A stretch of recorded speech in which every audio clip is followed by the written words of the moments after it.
डर की एक खौफनाक कहानी जो सदियों से चली आ रही है। एक पिशाच जो सिर्फ खून ही नहीं बल्कि आत्मा को भी चूस लेता है।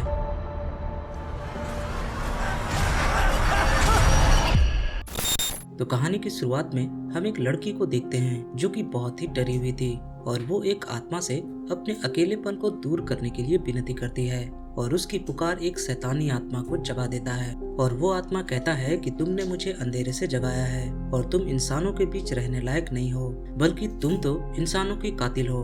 और तभी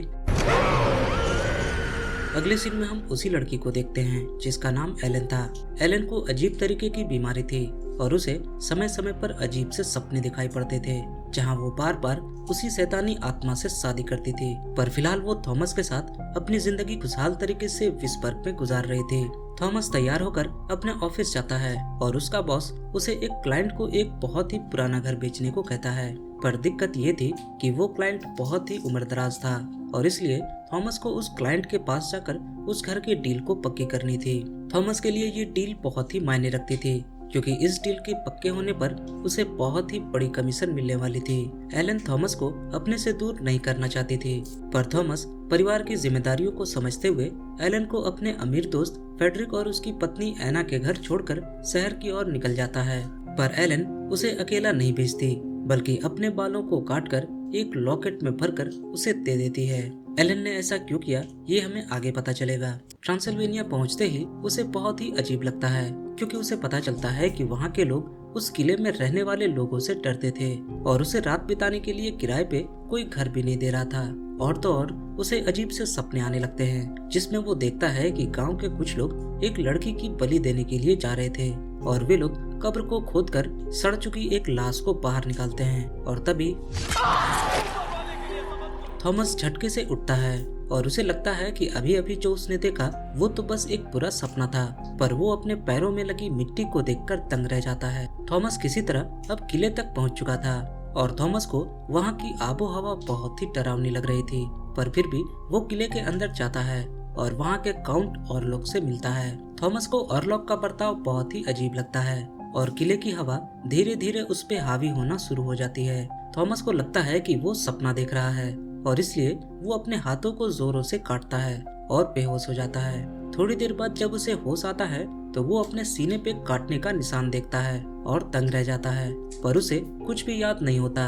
काउंट ऑरलॉक थॉमस को घर के कागजातों पर दस्तखत करने के लिए कहता है, पर थॉमस देखता है कि घर के कागजात किसी दूसरी भाषा में लिखे गए थे, पर फिर भी कमीशन के लालच में वो दस्तखत कर देता है, इस बात से अनजान कि ये उसकी जिंदगी की सबसे बड़ी गलती थी। दस्तखत करते ही थॉमस जल्द से जल्द इस किले से निकलना चाहता था क्योंकि उसे यहाँ बहुत ही अजीब से सपने आने लगे थे और उसकी तबीयत भी बहुत ही तेजी से खराब हो रही थी। पर काउंट ऑरलॉक कहता है कि तुम यहाँ आराम कर सकते हो और जब तुम्हें ठीक लगे तो तुम यहाँ से जा सकते हो। और अब तो काउंट ऑरलॉक के पास एलन का दिया हुआ वही लॉकेट था जिसके अंदर एलन के कटे हुए बाल थे।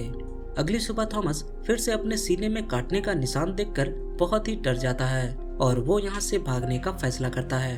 पर भागते हुए वो तहखाने में पहुँच जाता है और वहाँ उसे एक ताबूत में काउंट ऑरलॉक की लाश मिलती है। थॉमस उस सड़े हुए लाश को देखकर एक हथियार से उसे मारने की कोशिश करता है, पर तभी काउंट ऑरलॉक जाग जाता है और अब थॉमस उसका शिकार बन चुका था क्योंकि ऑरलॉक थॉमस के खून से अपनी भूख मिटाता था।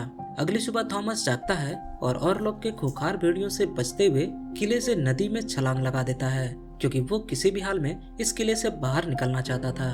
उधर दूसरी तरफ फेडरिक एलन के बिगड़ते हुए तबीयत को देखकर डॉक्टर विलहेम को बुलाता है, पर डॉक्टर विलहेम भी एलन के बार बार नींद में चलने और दौरों का इलाज नहीं कर पाता। और अब डॉक्टर विलहेम अपने गुरु डॉक्टर एबरहार्ट के पास जाने का फैसला करता है क्योंकि उसे यकीन था कि डॉक्टर एबरहार्ट का इलाज करने का तरीका भले ही अलग होगा पर वो एलन को ठीक जरूर कर देगा। उधर दूसरी तरफ थॉमस को होश आता है और वो देखता है कि नदी में छलांग लगाने के बाद गांव के कुछ पादरी उसे बचा लेते हैं और उसका इलाज करते हैं। होश में आने के बाद पादरी से उसे पता चलता है कि ऑरलॉक कभी एक काला जादूगर हुआ करता था, पर शैतान ने उसकी आत्मा को भ्रष्ट कर दिया और फिर शैतान ने मरने के बाद भी ऑरलॉक को जिंदा रखा और अब ऑरलॉक की काली परछाई थॉमस पर पड़ चुकी है। पर थॉमस जानता था कि ऑरलॉक अब एलन के पीछे है क्योंकि ऑरलॉक के पास अभी भी उसकी पत्नी का लॉकेट था। और अगले सीन में हम देखते हैं कि ऑरलॉक एक ताबूत में बंद होकर एक जहाज के जरिए विस्बर्ग जा रहा था और उसके साथ थे उसके बीमारी फैलाने वाले चूहे। और इस बीमारी से शिप के सारे कामगार इन्फेक्ट हो जाते हैं और एक एक करके मारे जाते हैं। उधर थॉमस पूरी तरह से ठीक ना होते हुए भी विस्बर्ग की ओर निकलता है क्योंकि उसे वहां ऑरलॉक से पहले पहुंचना था। उधर दूसरी तरफ डॉक्टर एबरहर्ट एलन का इलाज करने के लिए आता है और एलन से बातों के दौरान उसे पता चलता है कि एलन को ये भयानक सपने बचपन से ही आते थे और आमतौर पर उसे पहले से ही पता होता था कि आगे क्या होने वाला है। और ये सपने उम्र के साथ साथ और भी भयानक होते चले गए। और फिर एक दिन एलन की मुलाकात थॉमस से होती है और उसके साथ वो धीरे धीरे ठीक होने लगी, पर अब वो सारे सपने फिर से एलन पर हावी हो रहे हैं। डॉक्टर एबरहर्ट एक अनुष्ठान करता है और इसी दौरान उसे पता चलता है कि वो एक शैतानी आत्मा के कब्जे में है। और अब काउंट ऑरलॉक विस्बर्ग शहर पहुंच चुका था और धीरे धीरे ऑरलॉक पूरे शहर में अपने महामारी को फैलाने लगता है।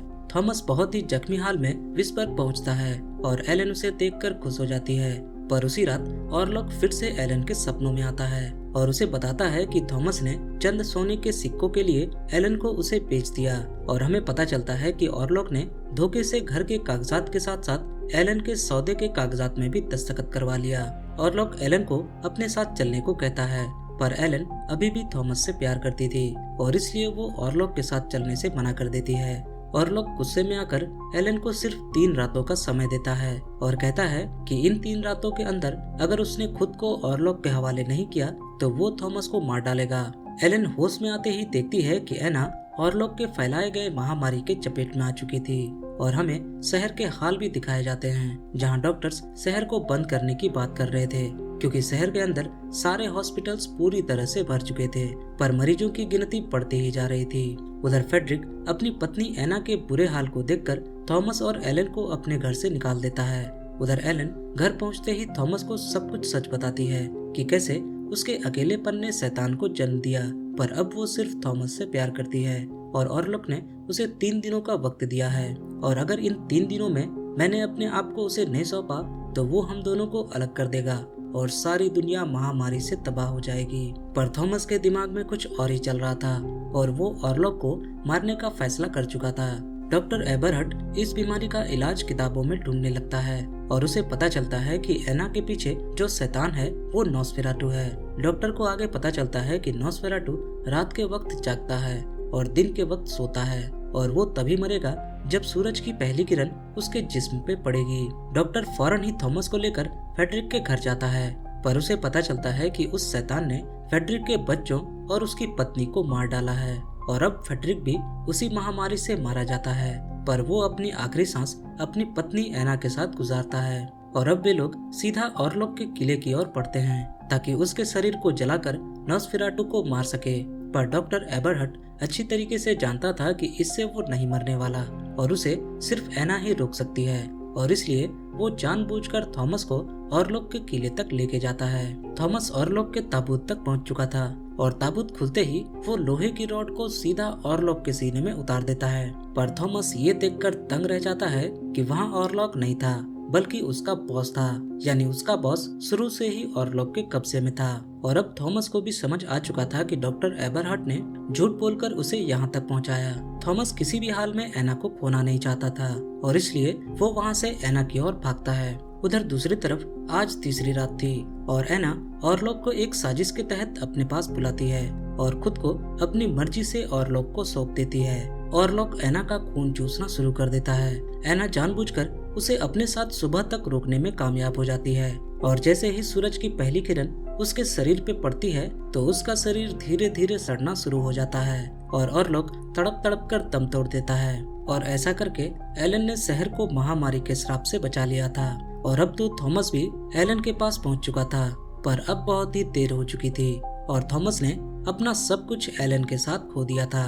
नॉसफेराटू सिर्फ एक पिशाच की कहानी नहीं बल्कि हमारे अंदर छुपे डर का प्रतीक है। काउंट ऑरलॉक एक काल्पनिक किरदार जरूर है, लेकिन उसका असली रूप हमारे ही मन के अंदर कोने में कहीं छुपा हुआ है। वो डर जो हमें आगे बढ़ने से रोकता है, जो हमारी कमजोरी बन जाता है। नॉसफेराटू हमें सिर्फ हॉरर नहीं दिखाता बल्कि ये भी याद दिलाता है कि जब तक हम अपने डर का सामना नहीं करेंगे तब तक वो हमें अंदर से ही खाता रहेगा, बिल्कुल एक पिशाच की तरह। और इस अमेजिंग सी मूवी के बारे में अपनी राय कमेंट में बताएं। मैं मिलूंगा आपसे अगली वीडियो में, तब तक के लिए बाय बाय।